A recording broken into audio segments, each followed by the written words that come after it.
An average person on Earth can jump about 2 feet straight up before gravity yanks them back down. The weaker the gravity, the higher you'll go. The stronger the gravity, the faster you'll eat dirt. So by comparing the gravity on different planets to Earth, we can predict exactly how high you can jump on each one. I'll do the math. You just take the credit like you always do.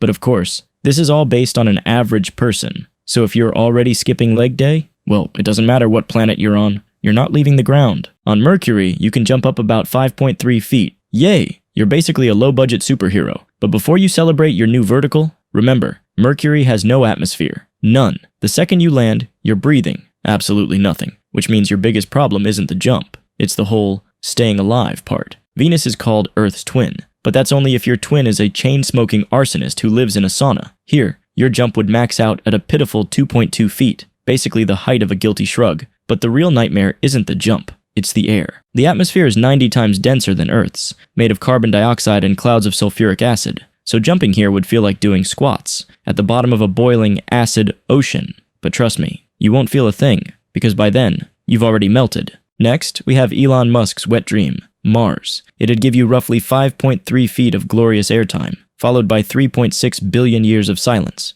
The cold, dry air here doesn't just kill you, it preserves you. You won't rot, you won't decay, you'll just get mummified in place, frozen with that awkward smile somewhere between wonder and mistake. Centuries later, alien archaeologists will find you point at your pose and conclude you died a virgin. Jupiter is a gas giant, which means there's no solid surface to stand on. So go ahead, pretend you're standing on the top of its clouds because you saw someone doing it in a Pixar movie. You can jump about 10 inches high. That's not a jump, that's a limp. It's the kind of pathetic hop you do when stepping on a Lego. The only thing actually jumping on Jupiter would be your blood pressure, right before the planet's crushing gravity turns you into a human pancake. Saturn is yet another gas giant, so keep pretending the surface is still there, because no one's watching you, not even your mom. Despite its massive size, Saturn's surface gravity is only a hair stronger than Earth's, which means your grand interplanetary leap here maxes out at a tragic 1.8 feet. Uranus is strange. It spins on its side, like a barrel rolling through space. The whole planet is made of ice,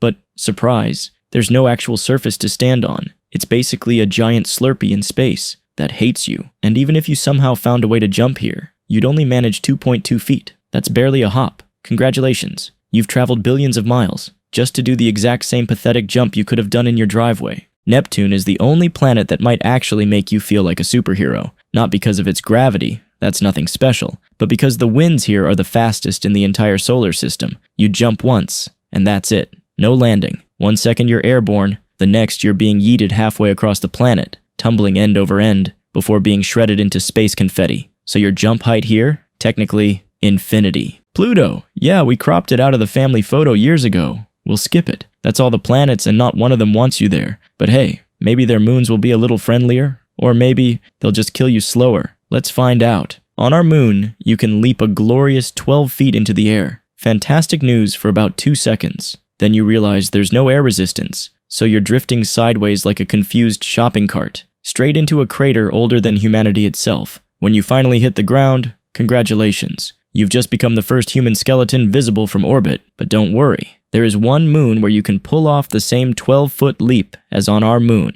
and still land with all your teeth intact. Titan, Saturn's largest moon, is wrapped in a thick nitrogen atmosphere that cushions your fall like an airbag. Every movement here feels like wading through a syrup that sticks to your skin, like honey on a corpse, which sounds almost nice, until you realize it's the kind of syrup that freezes your face off and clogs your lungs. If you want to jump even higher, say double the height of our moon, head to Triton, Neptune's largest moon. Sounds great, until you notice the entire surface is basically a minefield of nitrogen geysers. These things randomly blast gas and ice up to 5 miles high, like the planet's trying to launch its own fireworks. So if you time your landing wrong, you don't just get a bonus jump, you get catapulted into low orbit wondering if this counts as space travel. Phobos is the larger of Mars's 2 moons, but larger is being very generous. It's only about 22 kilometers across, and shaped like a lumpy, half-eaten potato. Its gravity is so pathetic that one good jump can launch you over 1,000 feet into the air. In fact, you wouldn't really come back down. You'd just drift off slowly, silently, becoming the solar system's saddest new satellite. Future astronomers will look up,